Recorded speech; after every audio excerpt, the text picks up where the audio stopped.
What's up, you guys? It's your girl, Dr. Shonna.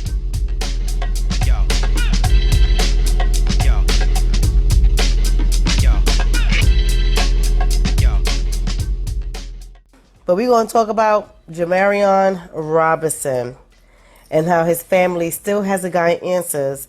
But most importantly, I want to talk about everything that I see that's wrong that we keep doing when it comes to giving these people too much information and how we must do things differently.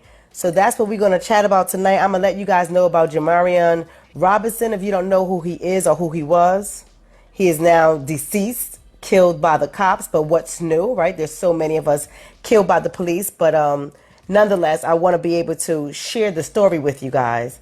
But most importantly, things that annoyed me. Jamarion is a 26-year-old, or was 26 years old, when he was murdered by the police. Allegedly, this 26 years old was at his girlfriend's house. And allegedly, as the story goes, there was a warrant out for an arrest. I'm just going to tell you how the story goes. I already see holes in the story that I'm going to talk about. But as the story goes, there was a warrant out for the arrest. For some reason, the federal law enforcement agencies got involved. And the U.S. Marshals and I think DEA, if I'm not mistaken, but the federal agents had got involved and they were allegedly collaborating with the local department. So they go to serve this warrant, and they said as a part of this warrant was allegedly Jamarion had shot at some officers a week or days prior, something like that. Allegedly. So they go to serve this warrant. Now, based on a witness's video, and I'm going to talk about the witness too, because here's something else that we be doing. And we don't realize that by doing this thing, we mess it up for many of us. So we got to really get on code, people. Like, we really don't think. We're some emotional beings, and we need to get these emotions under control because it's very damaging. It's very damaging because it allows these jokers to go ahead and change the narrative and start telling the story how they want to tell the story. And that gets us in a lot of trouble. So there's a video that's going on. I see Dean is on. What's up, Dean? I see a video going on, and there is neighbors from the same complex, a girlfriend and a boyfriend, husband and wife, whatever they are. They're recording the police interaction. So you see a whole bunch of officers, 11 of them, 15 of them, I can't count. You see them on the outside of the house. And when they're on the outside of the house, they're saying, drop the gun, drop the gun. And they're constantly saying, drop the gun, put the gun down. Then you hear a number of shots, boom, boom, boom, boom, boom, boom, automatic shots. You can tell they had automatic guns. Automatic shots goes off, then it's a pause. Drop the gun, drop the gun, drop the gun. Then a whole bunch of automatic shots go off again. There's a pause. Drop the gun, drop the gun. This is what you hear. And then you hear the officers telling the people who's recording, get inside your house. So you hear all the stuff. But here's the problem that I'm having. I'm starting to notice, scratch that. Not that I'm starting to notice. This is not something I'm starting to notice.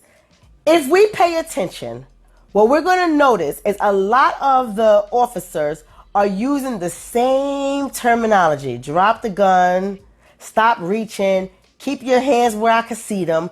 All these things that they yell out prior to shooting people most of the time. Not all the time, but prior to shooting people. And it's as though they only have to yell this stuff out so witnesses can say, I heard the officer say, drop the gun.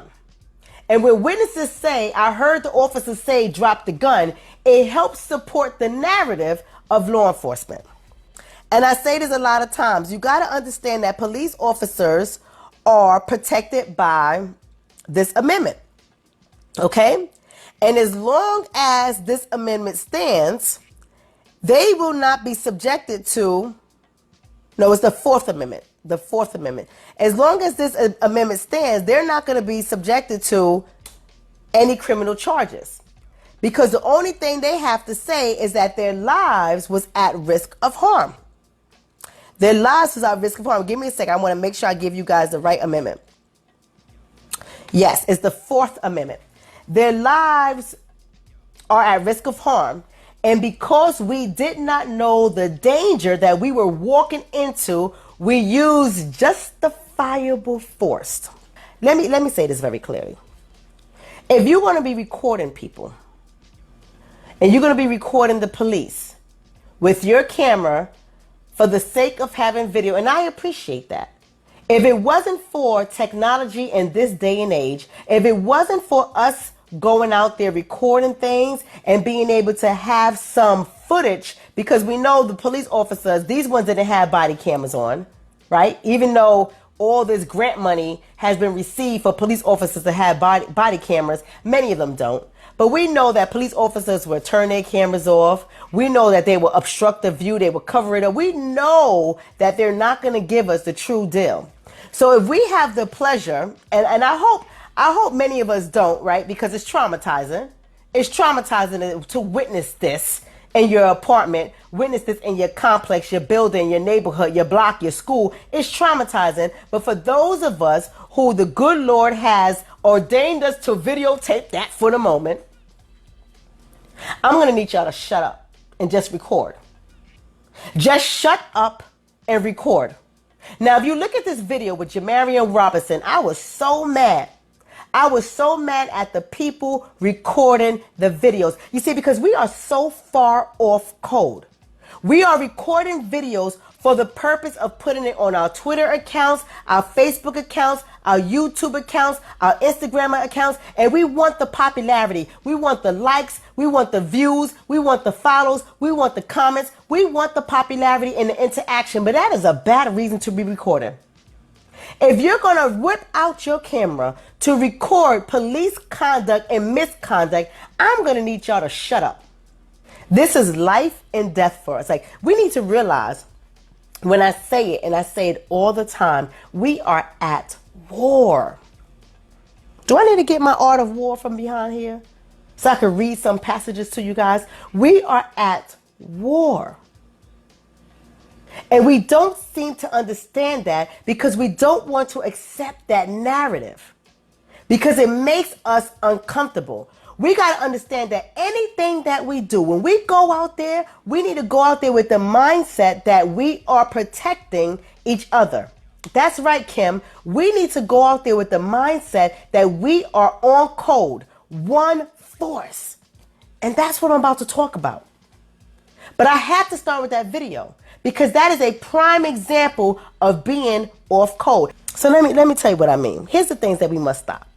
First of all, as I'm reading this case, may the brother rest in peace, and I hope his family get the answers that they need. But if somebody knows the family, I really do pray for them. It's been almost 3 years, and they're still searching for answers, and they still don't know why 59 bullets hit this man, creating 76 bullet wounds, entries and exits. 76. Was that really necessary? But here's what I noticed when I'm reading the report. First of all, and I took some notes because I want to be able to keep my focus. I took some notes. Here's what we need to stop doing as people, because we are at war, people. And when the cameras get to going, when they get to rolling, and the media comes in your family face, or they knock on your door to get a statement, to get an interview, and they come like they're your friend. The media in all of our history has never been our friend. The only time our story has been told close to accurately is when our own media has been present, from our own newspapers, our own magazines, our own coverage. So when they knock on your door, when they ask you for a story, when they ask you for a statement, are they coming to show some false concern for the well-being of your family and your well-being? What you need to do is to stop telling these people all your damn business. You gotta know how to use media if you're going to talk to them. Media has never been our friend. And here's what I mean for this case. Why is grandma and other people in the family telling the media network that he was diagnosed with schizophrenia? Why? Why? Who the hell told this family to get on there and tell them that he was diagnosed with schizophrenia? Do you know that anything that we tell them, they're going to use it against us for their benefit? Here's another thing we need to stop doing. getting on the news and telling the media that his mother was a single mother. A single mother. We paint that narrative. Why would we paint that narrative? We do some stupid stuff.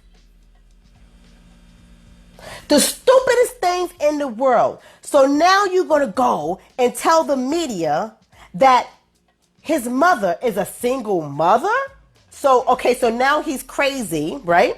He's schizophrenic because he don't have a father. His mother couldn't take care of him. That's the narrative that they're going to paint. So here's what I'm going to need us to stop doing. Stop talking to the media. And stop running your goddamn mouth to the media. And damn sure do not tell the media your son or your daughter has a mental health issue. Because mental health, when it comes to the black community, is not seen in the same light as it is in the white community.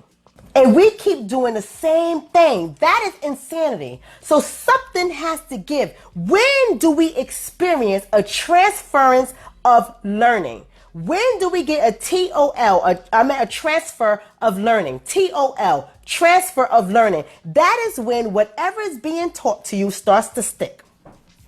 Starts to stick. And if we're not having these kind of conversations in our home, we ought to be having these conversations in our home because it is damaging to our community and it continues to hurt us over and over and over again. We have to learn how to stick to the script, people. There is a script. And we got to learn how to stick to that script. All right? Here's the script. And this is serious. This is not entertainment. This is not infotainment. This is what we need to start doing. So here's the thing. First things first, people. Tell only the facts. If you got to open up your mouth to the media at all whatsoever, only the facts. Here's the facts in this case. Here's the facts in this case. Jamarion was a college student and he was studying biology. So this is how this is going to look. Okay? Here's the facts on this case. Here's how it looks.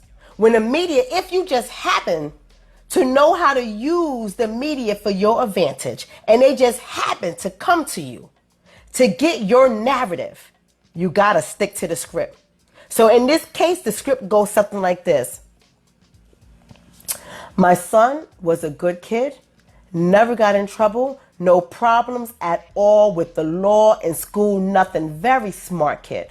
Very smart kid. Had a whole future ahead of him. He was a student at Tuskegee University. He transferred there from Clark Atlanta University, HBCU. He was proud of who he was. A proud child studying biology. He was set to be our first doctor in the family, and his life was cut short. That is facts only. You want to give them anything, you make sure you damn well paint your child as an innocent saint, because when it's their children, they all say the same thing. Their child can blow up a building and they say, no, I don't believe this. I don't believe this. I can't. I don't know who you're speaking of. Not my Davy. No. Davy never had any problems. Never been in trouble with the law. In college, doing well. Had friends. Was on organizations. Never had a problem. I don't know. He wanted to be an engineer. He wanted to work for Lockheed Martin. Never had a problem. I have no more words. This is what they do. But see, you got to understand the media loves to put the camera in our faces. Why do you think that's the case? Why do you think the media loves to put the cameras in our faces? Just make your case. If you feel you have to say anything extra, if you feel you have to give them anything extra after you stuck to the script, and the script is the facts only. He was a college student. studying biology. He was going somewhere with his life. 26 years old. Life cut short. When would it stop? When would it stop? How many other black males have to die at the hands of police who are unarmed? How many more? This time it was my child. Whose child is next? And after you say that, the only thing you have to do is make your case. I'm traumatized. My daughter's traumatized. My mother's traumatized. It's as though we can't come out of this nightmare. My people are traumatized. We cannot heal. I'm losing sleep. I can't eat. It's affecting me at work.